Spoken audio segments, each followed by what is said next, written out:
Lesson 7, choosing a new path. In the last lesson, we did a journaling exercise to discover where our self-limiting beliefs and our negative programming came from. We also learned that it's okay not to have all the answers at once because we heal and forgive in layers like an onion. So if you know at least one self-limiting belief and where it came from, we're ready to begin the next step of choosing a new path. That is, we can, if we're willing. You cannot heal without your consent. So I'd like you to take just a moment and repeat this statement after me. I am willing to let go of old patterns and create new ones.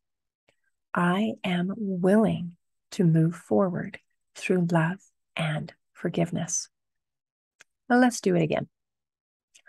I am willing to let go of old patterns and create new ones.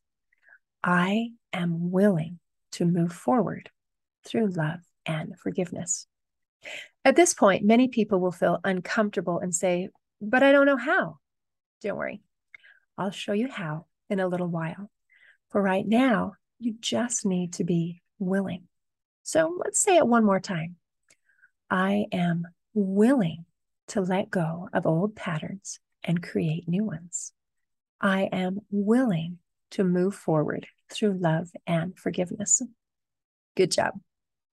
The next step is to look at one of those negative statements that you've been telling yourself and create an opposite positive statement to cancel it out. This process is similar to how noise-canceling headphones work. Noise-canceling headphones have little microphones that listen to the noises around and then emit the exact opposite signal to effectively cancel out both sets of sounds when the sound waves collide. We are going to cancel out the negative statements with positive ones. In a little while, I'm going to teach you an exercise to help us reprogram our subconscious mind by releasing old thought patterns and replacing them with new ones. For example, if one of my negative messages is, I feel stressed, I am constantly under pressure, and I never measure up, then I can come up with an opposite positive message like, I am at peace and comfortable in every area of my life. I am strong and capable.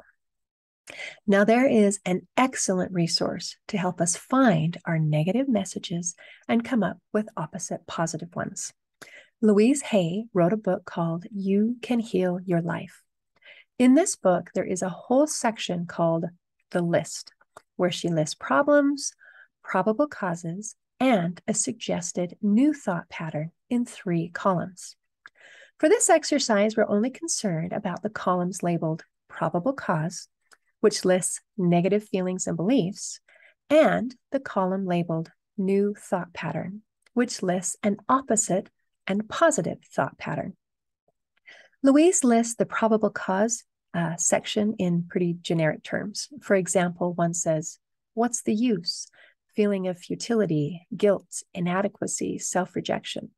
But for our purposes, we're going to reword that into an I statement like this. I always fail, so why try?